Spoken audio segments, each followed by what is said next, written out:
Shalom, saya Monique Rakers dari Fakta Israel. Saudara, hari ini terjadi satu peristiwa penting yang perlu Bapak Ibu ketahui, yakni Afrika Selatan mengadukan Israel ke Mahkamah Internasional yang bernaung di bawah PBB yang lokasinya berada di The Hague, Belanda. Saudara, Afrika Selatan menyeret Israel untuk diadili dengan tuduhan yang sangat serius, yakni genosida. Jika Bapak Ibu melihat di dalam Kamus Besar Bahasa Indonesia KBBI, maka genosida definisinya adalah pembunuhan besar-besaran secara berencana terhadap sebuah bangsa atau ras. Nah, kalau kita lihat dari definisi yang ada di Konvensi Genosida pasal 2, genosida adalah setiap tindakan yang dilakukan dengan maksud untuk menghancurkan secara keseluruhan atau sebagian suatu kelompok bangsa, etnis, ras, atau agama. Nah, bentuk genosida apa saja Bapak Ibu? Ini ada 5 hal. 1. Membunuh anggota kelompok, menyebabkan kerugian fisik atau mental yang serius terhadap anggota kelompok. 3. Dengan sengaja menimbulkan kondisi kehidupan kelompok yang diperkirakan akan mengakibatkan kemusnahan fisik seluruhnya atau sebagian. 4. Menerapkan tindakan yang dimaksudkan untuk mencegah kelahiran di dalam kelompok. Jadi ada pembatasan kelahiran. Nah, yang 5, memindahkan secara paksa anak satu kelompok ke kelompok yang lain. Nah, Bapak Ibu, kalau kita lihat dari definisi ini, pertama, membunuh anggota kelompok. Betul, Israel membunuh anggota kelompok Hamas, bukan warga sipil dari Gaza. Kenapa?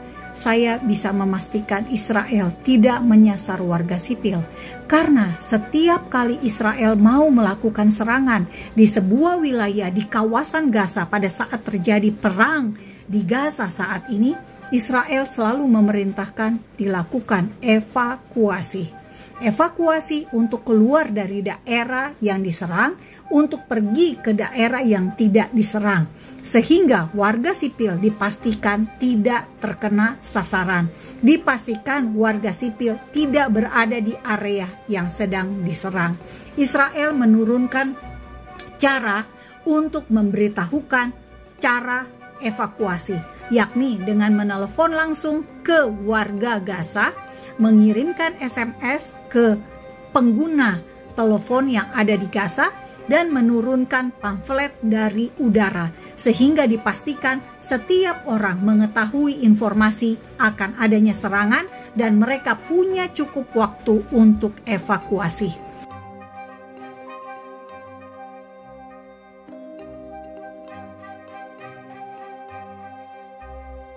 Nah, kita lihat poin kedua, menyebabkan kerugian fisik atau mental yang serius terhadap anggota kelompok.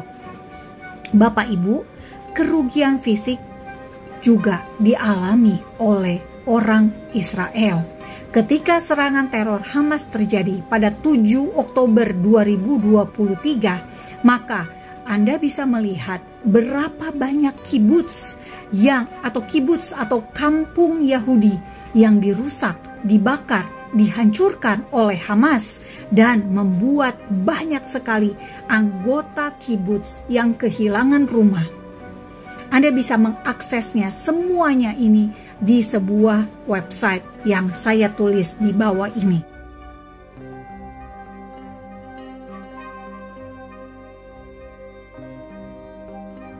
Yang tadi saya bahas juga menyebabkan kerugian mental yang serius.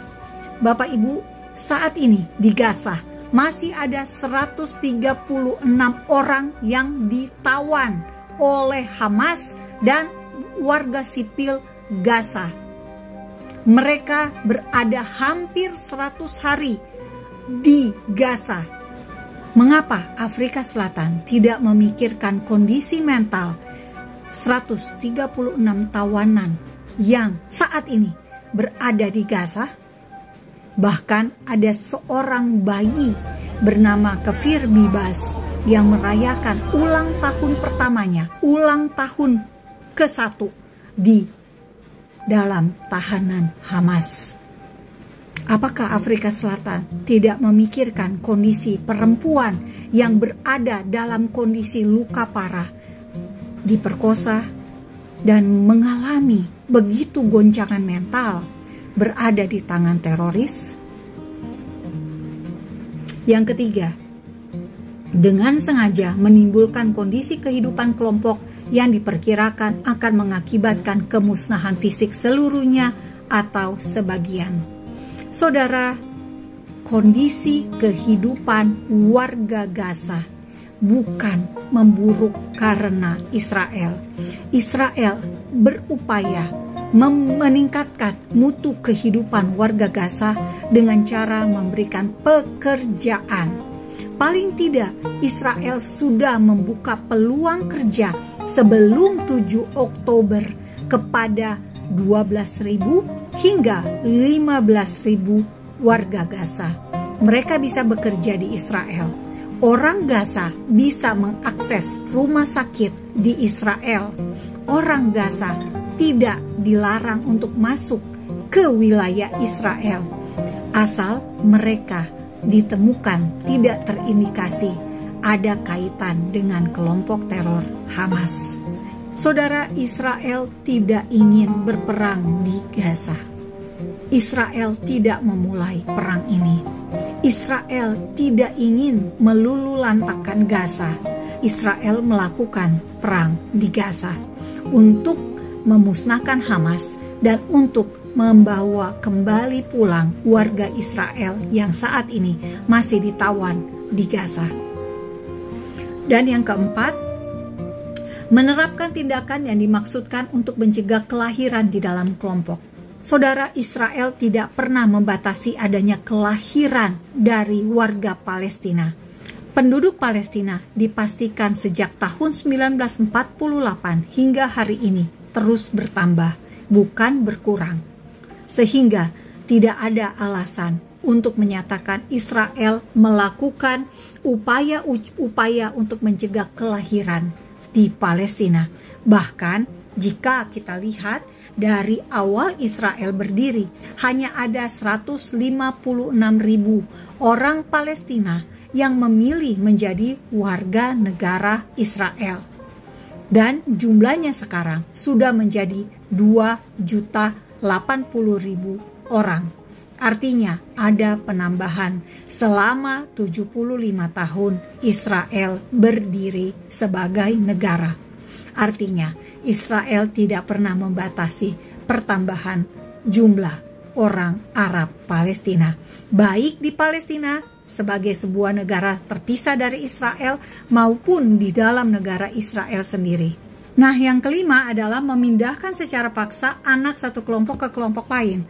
Nah, itu pun tidak dilakukan oleh Israel. Israel tidak pernah memisahkan anak dari keluarganya.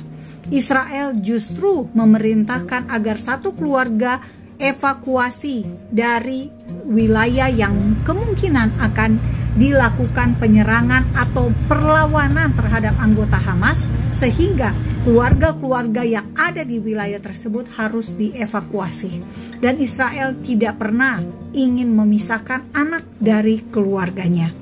Jadi yang ingin saya sampaikan adalah kalau kita melihat atau mengkaji dari 5 definisi bentuk genosida menurut konvensi genosida, maka sesungguhnya ini tidak bisa dikatakan sudah dilakukan oleh Israel. Dengan segala hormat, dengan respek terhadap kemanusiaan, saya tidak mendukung perang, tetapi saya tidak juga bisa diam terhadap terorisme. Kita tidak boleh mengizinkan terorisme atau kelompok teror itu bisa melakukan apa yang mereka inginkan terhadap sebuah bangsa, terhadap sebuah kelompok, terhadap sebuah ras, atau terhadap sebuah agama.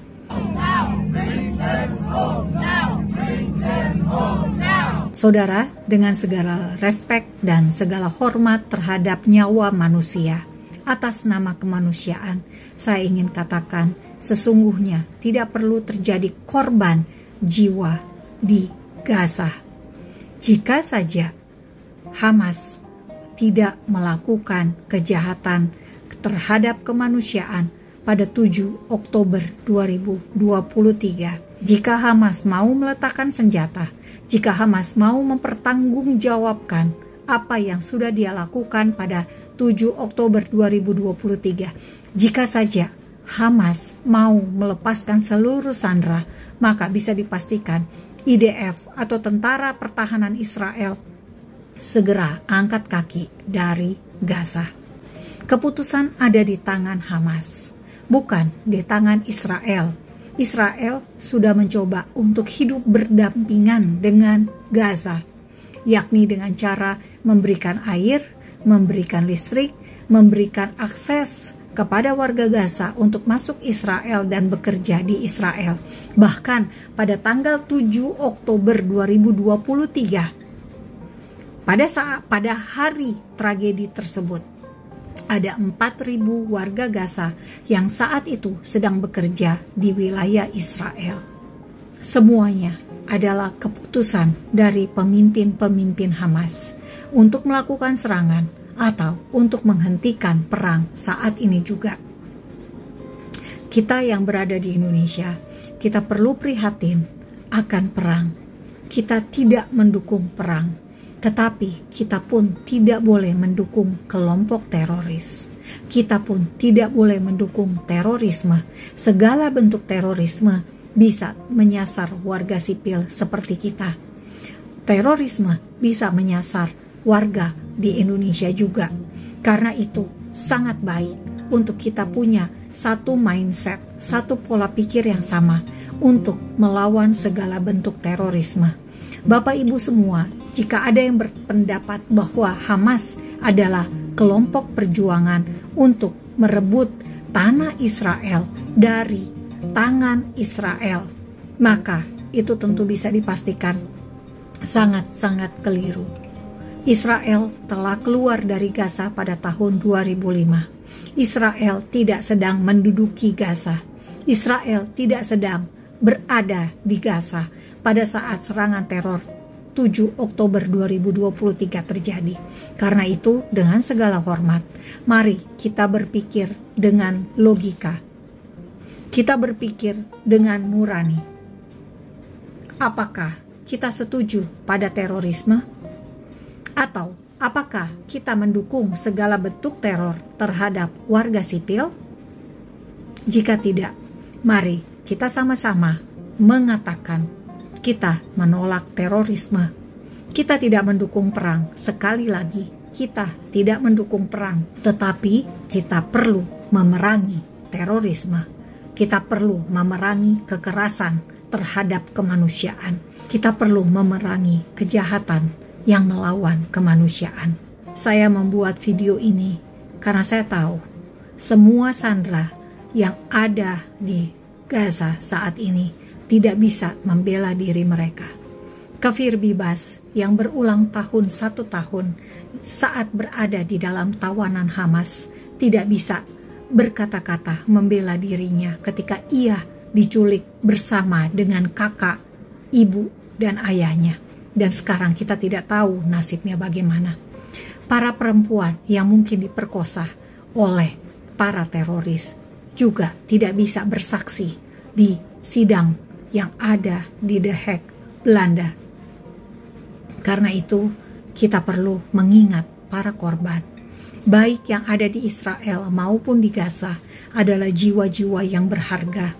Karena itu, saudara, kita melawan kekerasan terhadap kemanusiaan.